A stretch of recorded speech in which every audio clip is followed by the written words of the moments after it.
Yo varias veces con un amigo venimos charlando de este tema, así que se sentirá identificado cuando vea que finalmente cumplí con mi palabra y dije, vamos a hablar de Golem, porque me parece una figura interesante para que se entienda lo que vamos. Porque acá la gran pregunta siempre, o no la gran pregunta, diría yo la gran respuesta, la gran debate, tiene que ver con qué papel juega Estados Unidos con respecto a Israel.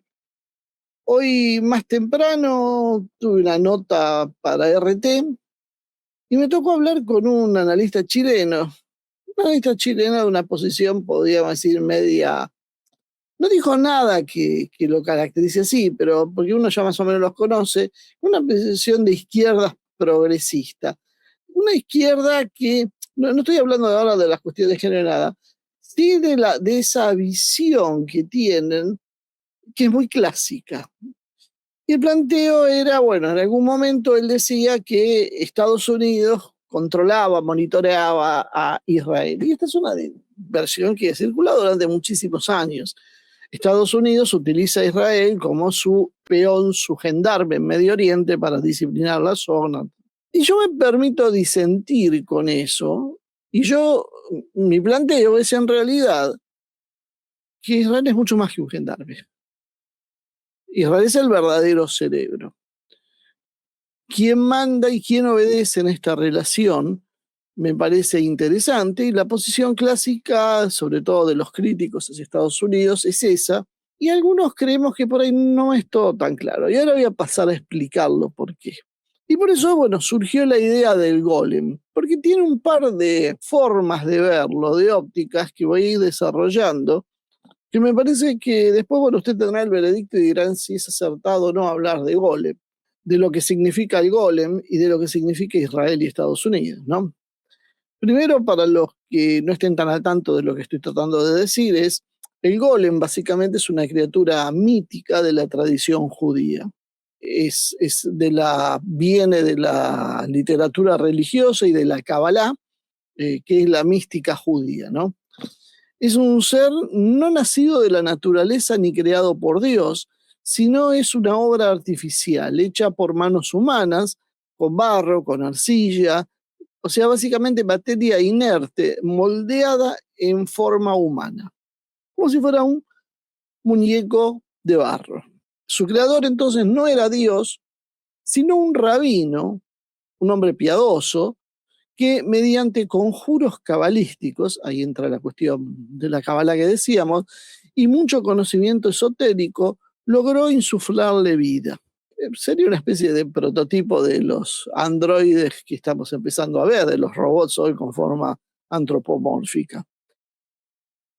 La raíz de estas leyendas se remontan a la Europa oriental del medioevo, y la versión más conocida es la del golem de Praga, que se le atribuyó al rabino Yudá Loe Ben Bezalel del siglo XVI. Según el relato más conocido, este golem fue creado para servir y proteger a la comunidad judía contra amenazas externas. No tenía voluntad propia, no tenía alma. Sí, lo que tenía era un propósito, que era vivir para lo que le habían asignado, proteger a la comunidad y al rabino que lo había creado. El golem cobraba vida cuando se le inscribía en la frente, en la parte alta de la cabeza, una frase que es emet, que significa verdad. Esta palabra era el principio animador. Mientras estuviese la palabra completa y escrita sobre él, la criatura se iba a mover, se iba a obedecer y iba a actuar. Para desactivarlo solo bastaba con borrarle la primera letra, la alef, transformando entonces la palabra emet en met, que met significa muerte. Es decir, cuando desaparecía la verdad, la vida, que era artificial, se iba a extinguir.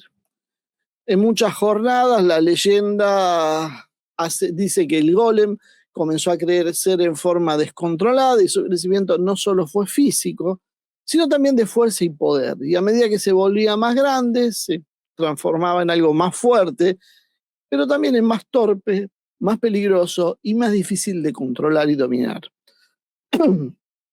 Aquello que fue creado en principio para proteger empezaba a representar una amenaza, no solo para su creador, sino para toda la comunidad a la que debía obedecer. Según, bueno, mi amigo me terminó contando de esta historia, el rabino le pidió que le atara los zapatos, y claro, porque era muy grande el golem.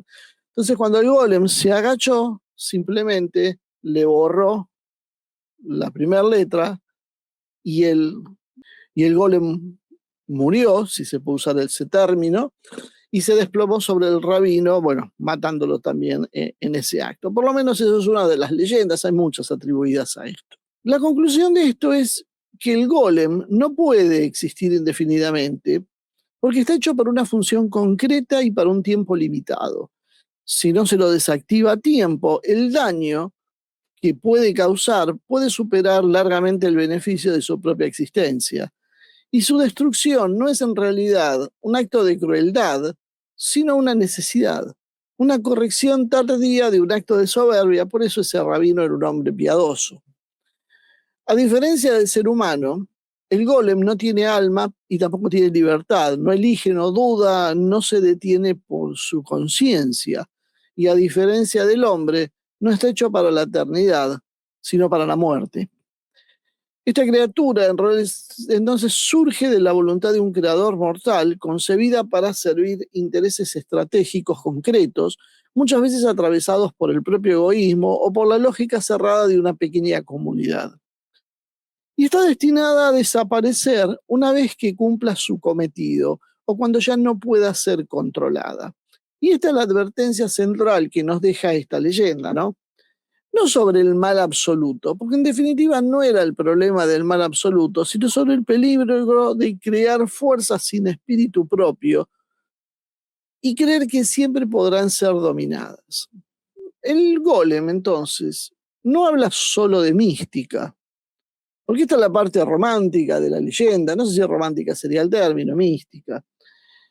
Lo que es interesante ver cómo el golem puede ser trasladado a otros terrenos.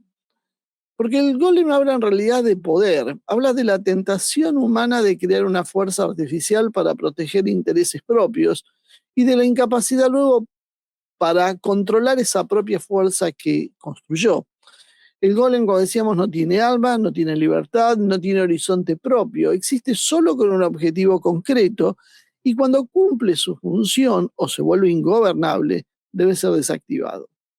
No hacerlo a tiempo implica entonces un riesgo para toda la comunidad. Con esta introducción podemos meternos un poquito en el plano geopolítico.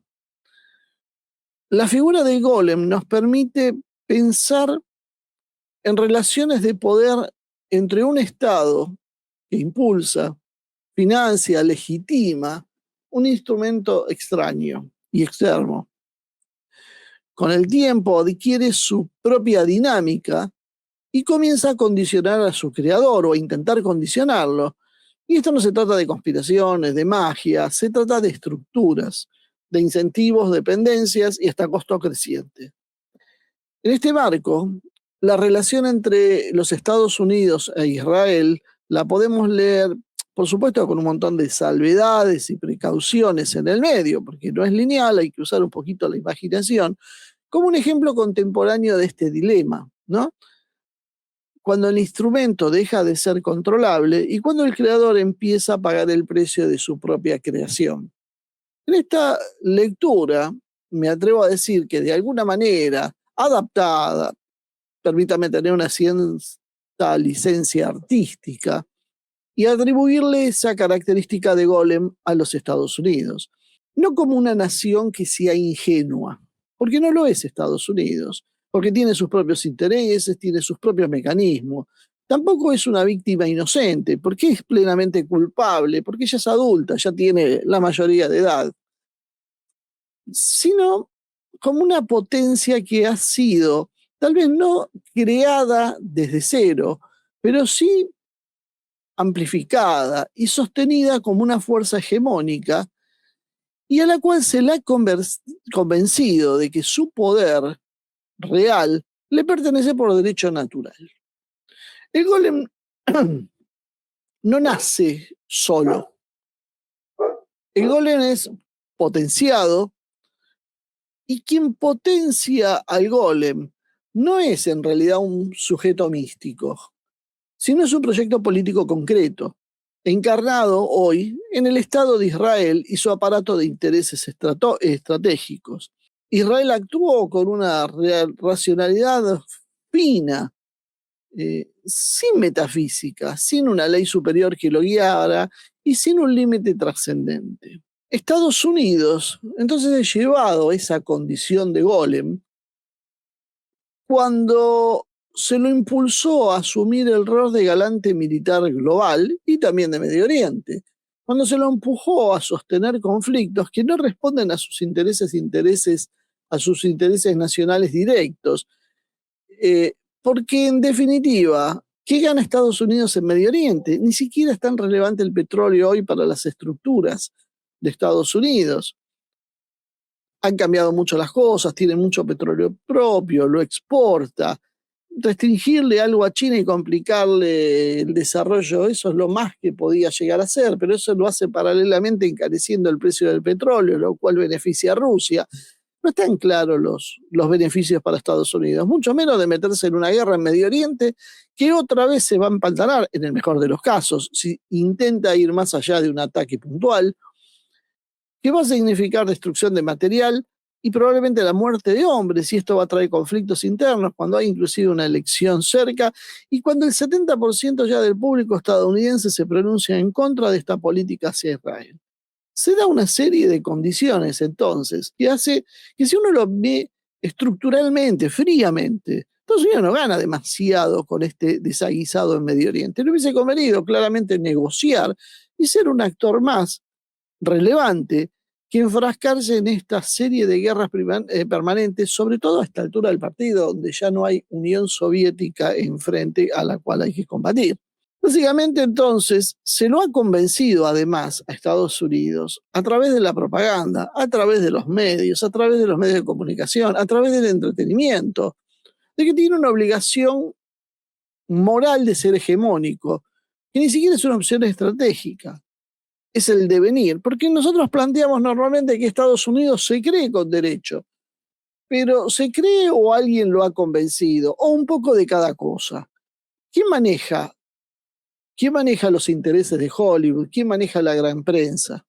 ¿Quién es el que fija en las mentes cuál es la política a seguir, cuáles son los intereses, con qué ilustramos a la gente? Bueno, en definitiva, uno a veces mira capitales que de una forma u otra se vinculan con el Estado de Israel.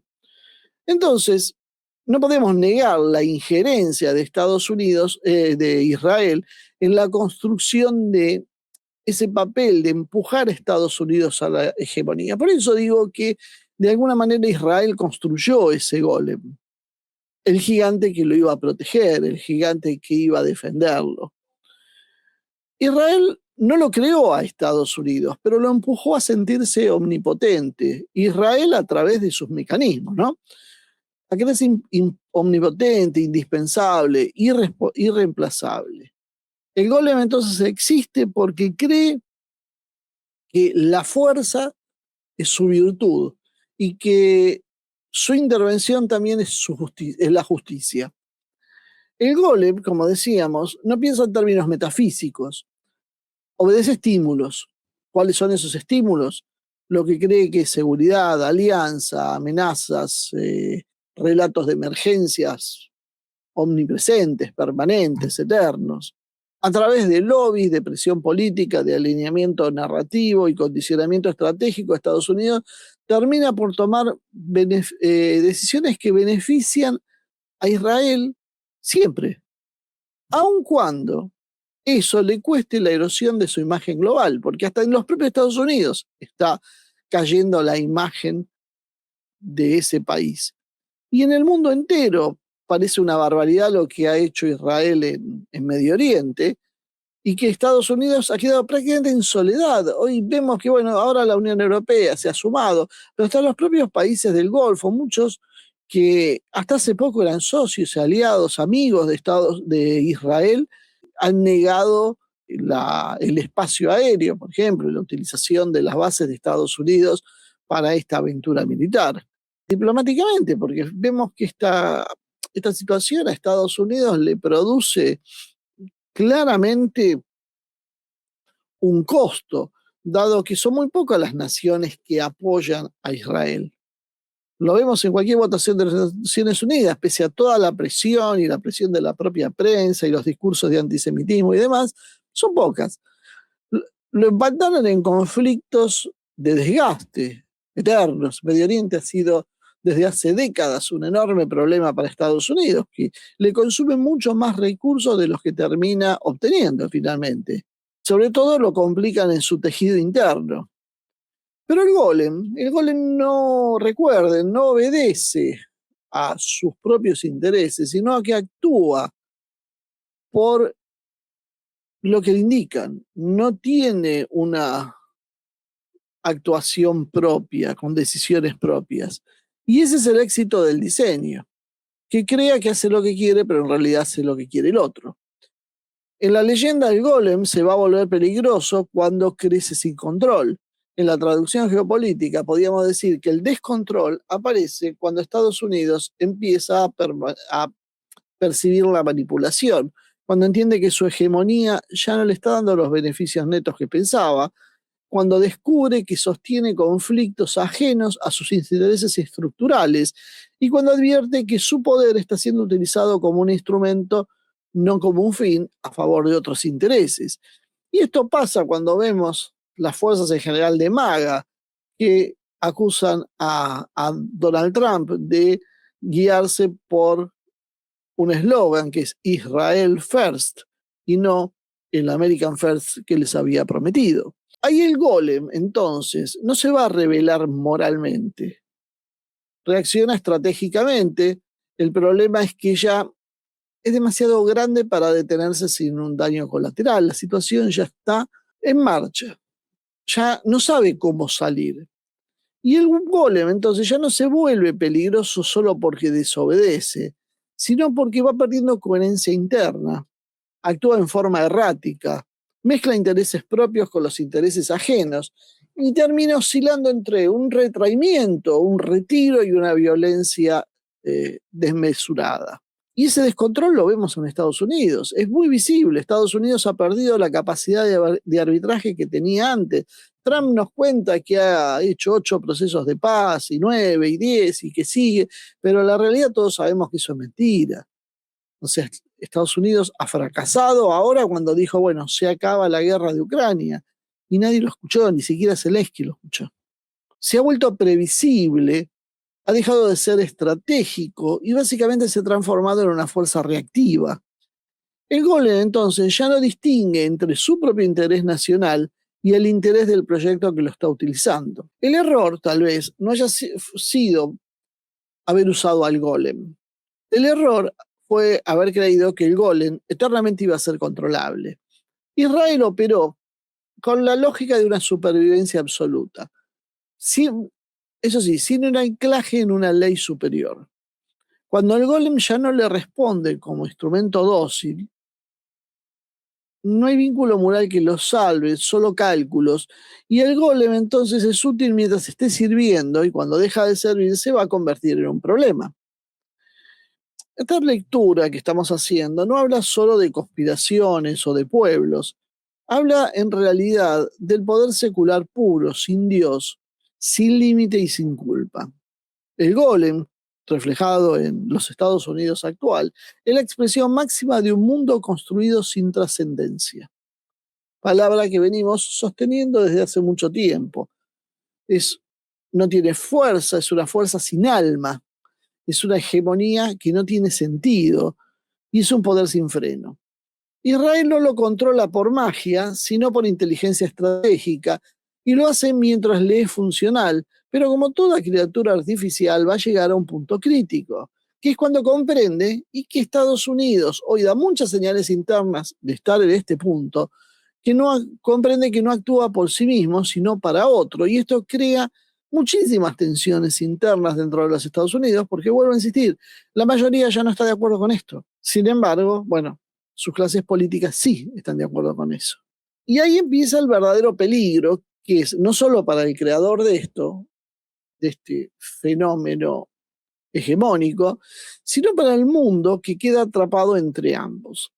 Es decir, hay un paralelismo entre el golem y el mundo construido sin Dios. Vamos a hacer una segunda mirada para que se entienda cuál es el problema, que de paso nos va a permitir entender algunos de los problemas internos del judaísmo y por qué ha habido movilizaciones con más de 20.000 religiosos judíos en Nueva York hace unos años atrás protestando contra el Estado de Israel. En la leyenda, el golem no era una blasfemia accidental, era básicamente el intento humano de imitar el acto creador de Dios, pero sin lo esencial. El rabino no crea vida en el sentido pleno. El rabino apenas lo que consigue es animar materia. Y el resultado es un ser que es funcional, que es poderoso, que es obediente, pero está vacío de alma, no tiene conciencia y no tiene libertad. El golem entonces no participa del orden divino, sino que existe al margen del orden divino, sostenido en realidad por una cuestión técnica, no por un principio trascendente. Y ese es el punto del paralelismo que intentamos hacer. Cuando hablamos del sionismo, no del pueblo de la religión judía, sino del proyecto político moderno y actual, así nos ahorramos todas las discusiones si es el nacionalismo judío válido, no lo es, simplemente del sionismo que vemos todos los días, el sionismo que ha hecho lo que ha hecho en Gaza, que ha atacado a todos los vecinos, de ese sionismo, el sionismo que cualquier expresión que no le gusta la considera antisemita y la persigue. Cuando hablamos de eso, señalamos algo distinto, que es básicamente la construcción deliberada de un orden autorreferencial, basado en la voluntad humana, el poder, la técnica y la supervivencia, pero desacoplado de cualquier ley superior. No hay Dios en el sentido teológico, no sin Dios, porque en realidad sí lo utiliza en un sentido teológico ingenuo, sino básicamente hablamos contra la idea de un límite impuesto por algo que trasciende al poder. Porque eso es lo que a veces se nos ha perdido. El sionismo ha decidido construir el mundo en función de sus intereses, intereses que de por sí además son seculares, y que muchos judíos denuncian como una desobediencia a la ley de Dios, porque Dios los castigó, los hizo vagar por el mundo, y tienen que esperar que Dios decida levantarles el castigo, no autolevantárselo. Y esa es la impostura, de alguna manera, que señalamos. Ahí es donde aparece ese eco del golem, porque el golem es un arquetipo del poder absoluto secular. El golem no tiene ley moral, tiene solo interés, orden. No distingue entre la protección y la destrucción si ambas cumplen la función asignada. El golem no se puede detener por su propia conciencia, simplemente porque no tiene. Solo puede ser detenido desde afuera, cuando le borraban una letra. Entonces su verdad no es espiritual, es operativa, es o funciona o no funciona. Y ese es el núcleo del paralelismo que estamos trazando. Estamos en un mundo organizado exclusivamente por una razón instrumental. La seguridad, la fuerza teórica y la utilidad inmediata son las únicas bases sobre las cuales se trabaja. Entonces no es casualidad que aparezca un golem sin control. Cuando se elimina el principio trascendente, el de Dios, el de la ley natural, el del límite moral, como lo querramos llamar, el único freno posible es el cálculo, y el cálculo siempre llega tarde, siempre es posterior.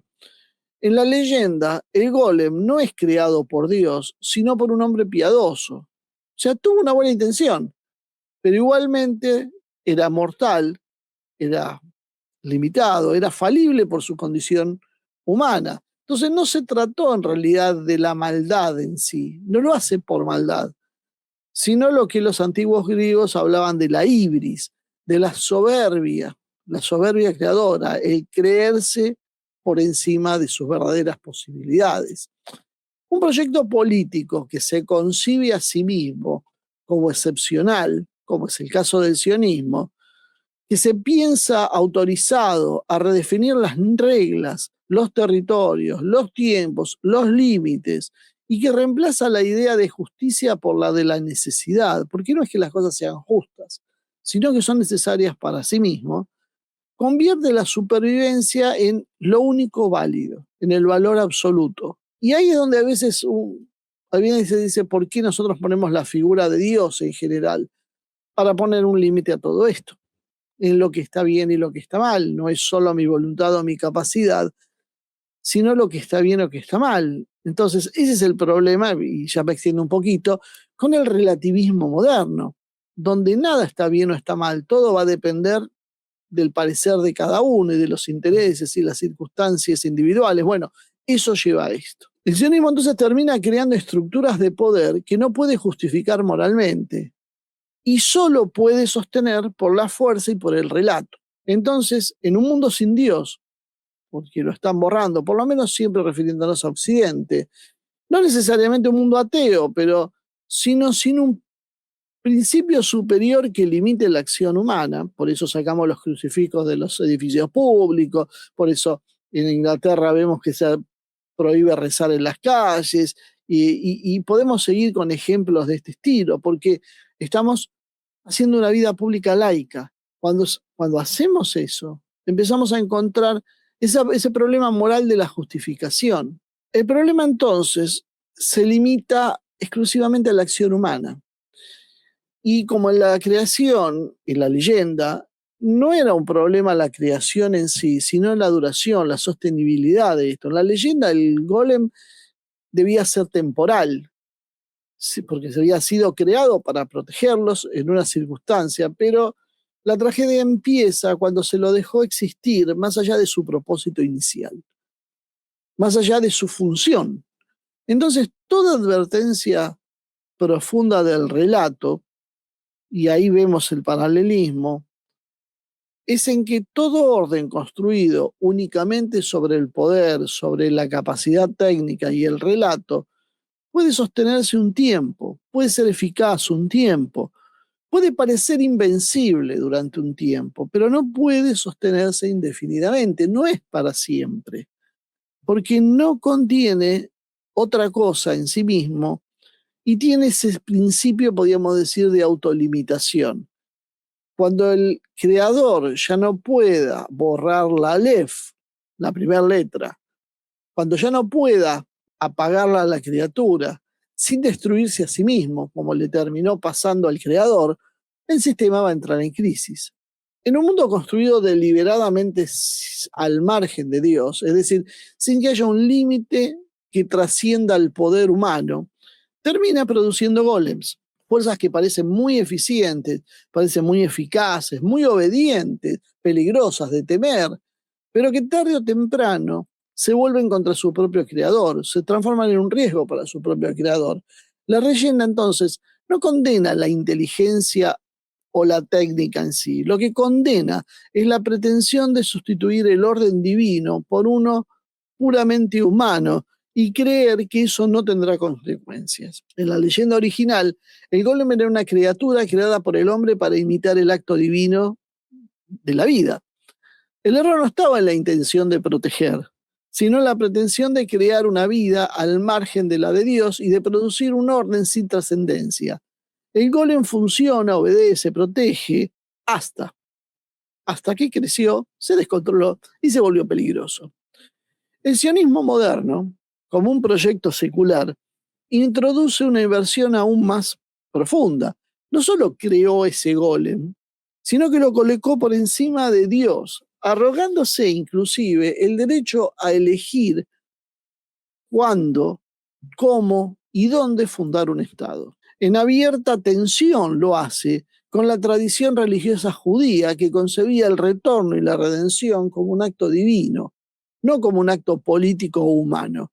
Es decir, en el fondo, termina siendo algo blasfemo para el propio judaísmo. Y eso es, si ustedes prestan mucha atención a los detalles, van a ver el odio que hay entre judíos seculares y judíos religiosos. No todos, porque hay judíos religiosos de los dos lados, pero muchas veces una actitud de mucho desdén hacia todo lo religioso. Es más, hay algunas películas, no me acuerdo del nombre, que eran muy interesantes cómo mostraban la vida del judío religioso en Israel. Van a ver documentales, van a ver blogueros, donde chocan estas dos visiones, la del judío religioso que espera su destino, espera que Dios le permita el retorno y considera la redención como un acto divino, y el poder humano, el poder secular, que dice, no, es ahora y ya.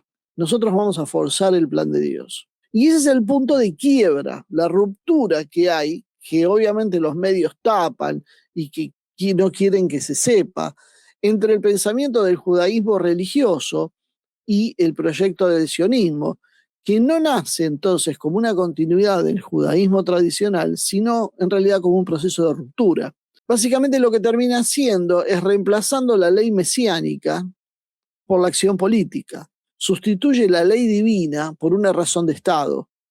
Cambia la noción del pueblo elegido por la de un pueblo armado y soberano. Y transforma la identidad espiritual en una identidad, pero geopolítica. Para amplios sectores del judaísmo religioso, esto no fue una emancipación, sino una usurpación. Esta es la clave del problema, vuelvo a insistir, que es la parte que se prefiere que no se vea, que se guarda bajo 7 llaves, pero no estoy diciendo nada nuevo, y de hecho hay muchos judíos religiosos que lo dicen, pero son judíos generalmente silenciados o perseguidos. El hombre termina ocupando entonces el lugar de Dios y decretando por sí mismo el cumplimiento de una promesa que no le pertenecía el derecho de ejecutar, porque era Dios el que hacía la promesa. Y Dios era el que tenía la decisión. Ahí el sionismo, entonces, deja de ser un instrumento y se transforma en un golem también. El creador y la criatura se terminan funcionando. Y a diferencia de la leyenda clásica, acá hay algo más grave. Creador y criatura se funden en una. Y eso no pasaba en la leyenda original. El proyecto político que crea entonces el sionismo es un estado que se identifica totalmente con él. Ya no hay distancia crítica, ni límite moral externa, ni posibilidad de apagar la criatura sin apagarse a sí mismo, porque ya se fundieron. Y ese es el problema más serio y más grave. El Estado dejó de ser un medio y pasó a ser un fin absoluto. La supervivencia, entonces, es lo que se transforma en el valor supremo, ya no es la voluntad de Dios. Y entonces la excepción se vuelve norma y la fuerza reemplaza la ley. Y ese es el verdadero gol, en el poder que ya no reconoce autoridad superior, no reconoce autoridad divina, ni moral, ni histórica. Y el problema tal vez más grande es que no solo es el proyecto en sí mismo, con sus características, que no parecen ser exactamente de Dios, sino su consecuencia humana. Cuando el golem se descontrola, arrastra consigo a toda la comunidad para la cual fue creado. El pueblo de Israel, con toda su diversidad cultural, su pluralidad, sus tradiciones, sus disidencias, contradicciones internas, etc., queda subsumido en una lógica del proyecto sionista. Toda crítica se va a volver entonces traición, toda duda signo de debilidad y desprecio, y toda disidencia amenaza existencial. La aventura política se vuelve entonces totalizadora. No hay salida individual del golem. O se está dentro del golem o será expulsado, pero no se saldrá por voluntad propia. La leyenda del golem, recordemos, termina siempre mal. La criatura finalmente no puede sostenerse indefinidamente porque carece de alma. Entonces un poder fundado en la técnica, en la fuerza, en la excepción permanente y en la autolegitimación puede imponerse durante un tiempo, pero no genera un orden duradero. El ocaso no llega entonces por un castigo divino ni por una derrota inmediata, sino por un agotamiento interno, aislamiento, radicalización, pérdida de legitimidad y espiral defensiva permanente, desgasta cualquier sociedad.